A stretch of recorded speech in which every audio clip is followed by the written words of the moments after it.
Assalamu alaikum wa rahmatullahi wa barakatuh, my dear students for Prep 3. Welcome again with poetry, this time, The Solitary Reaper by William Wordsworth. I'll be with you, inshallah, for this poem, Mr. Waleed Abdul Majid. For the first stanza, let's read it together. Behold her, single in the field, you solitary highland lass, reaping and singing by herself. Stop here or gently pass. Alone she cuts and binds the grain and sings a melancholy strain. Oh, listen, for the vale profound is overflowing with the sound. In this stanza one, the poet here looks at the says look at the Scottish girl reaping and singing alone in the field. Either stop here, he's asking himself, either stop here to listen to what she's singing to, or pass softly so as not to disturb her. He was hesitated what to do. Alone she cuts the wheat and binds the sheaves while she's singing a melancholy song, a sad song. She's working and singing a sad song. Oh, listen, for the whole valley is full of the echoing of her song. In this stanza, we have a romantic element, is loneliness. She's alone. It is seen, obviously, in the first stanza, where we see a girl standing alone in a field.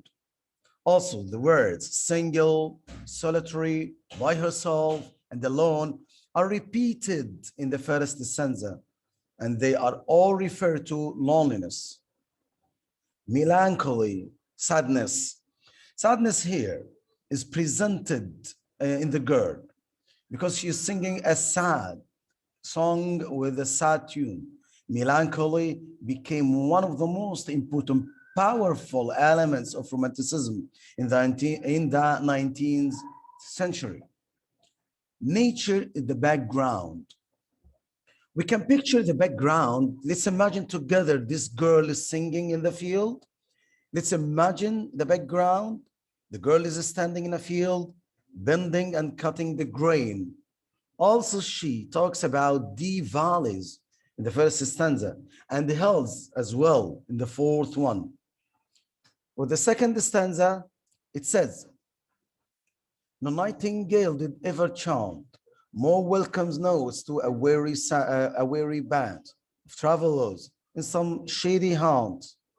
A voice so thrilling ne'er was heard in springtime from the cuckoo bird, breaking the silence of seas among the farthest of Hebrides. In this stanza, the poet says that the girl's voice sounds sweeter than nightingale. طب ليه؟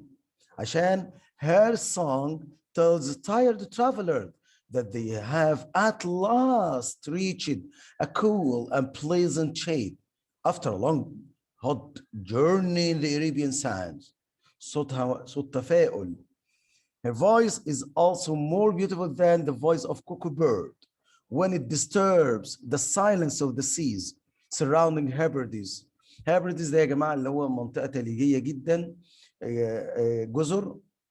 لما بيسمع صوت الطيور ده معناه ان الربيع بدأ يجي، فدي بتبقى بشرة ليهم. وهو هنا عايز يقول ان صوتها احلى من كده. With its songs announcing the coming of spring. The romantic element in this stanza, remoteness of time and place. How?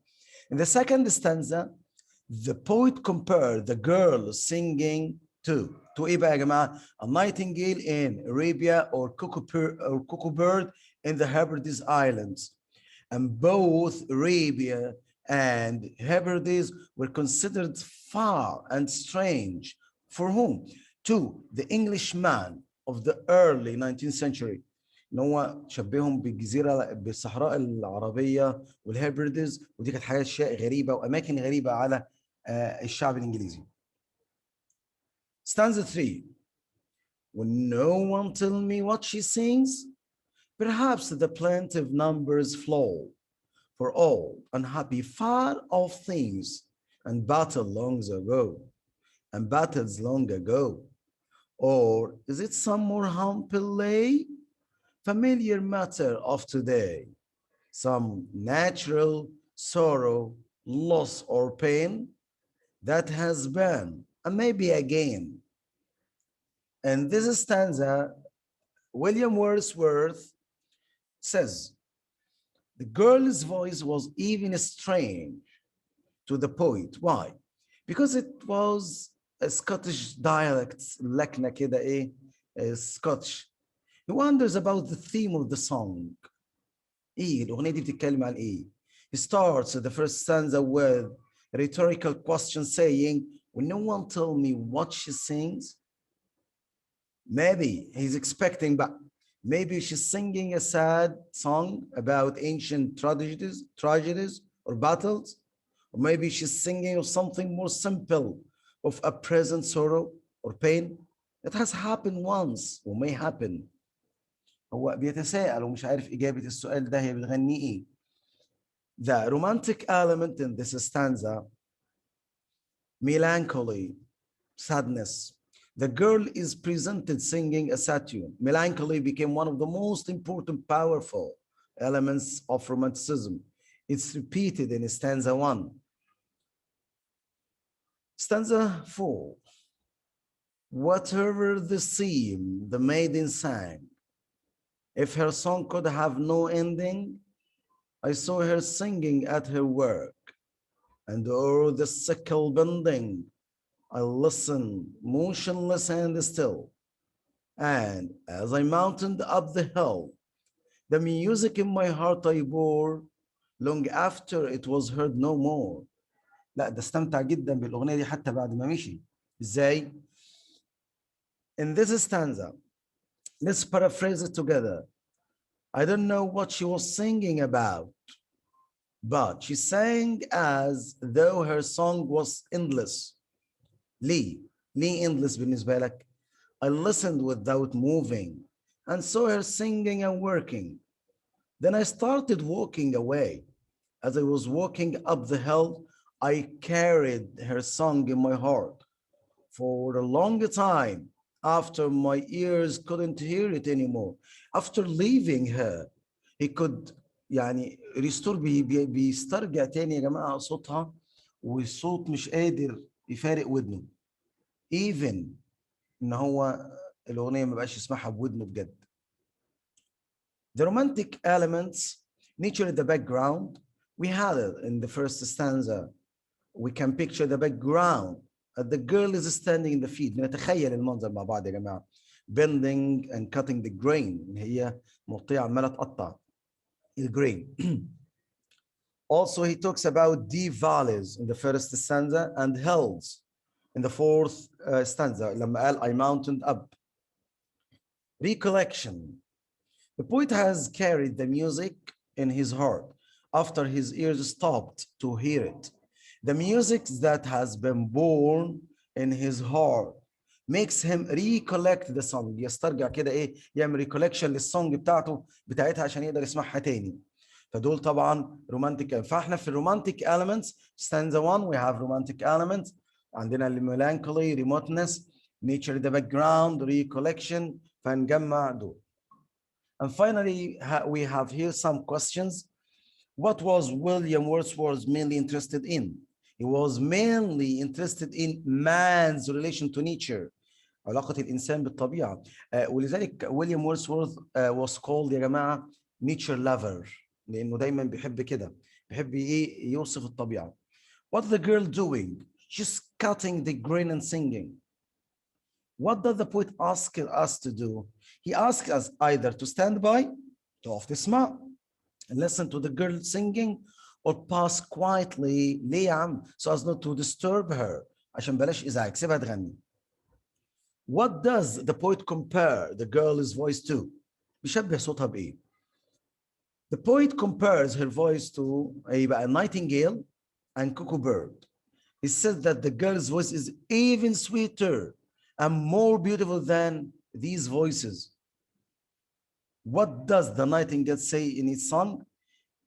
Its song tells tired travelers that they have reached a cool, pleasant, shady place after a long, exhausting, tiring journey in the Arabian desert.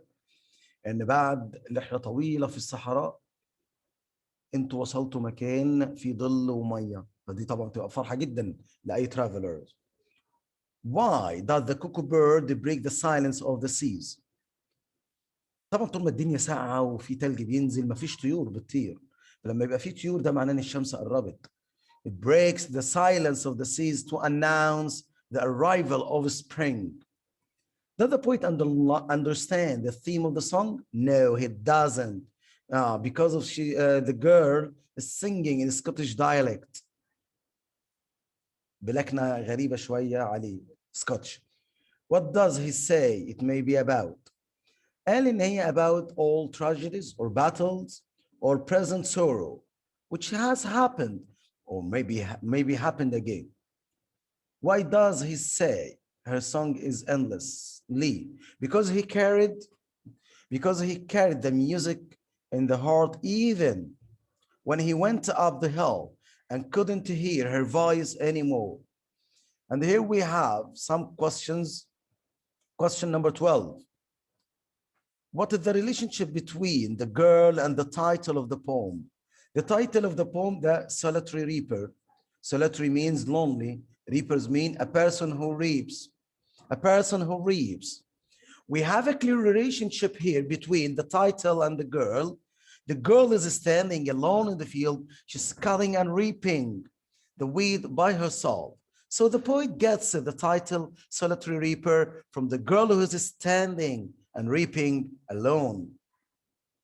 Okay, and question 14 for the romantic elements. And we had them before: melancholy, naturally the background, remoteness of the time and place. Okay, you must read them all, please. They are very important. Man, the focus of interest is very important in this theme. And finally, the recollection. Okay, so see you. Okay, you have to screenshot these romantic elements, please. Thank you. See you later, inshallah, with a new poem. Assalamu alaikum wa rahmatullahi wa barakatuh.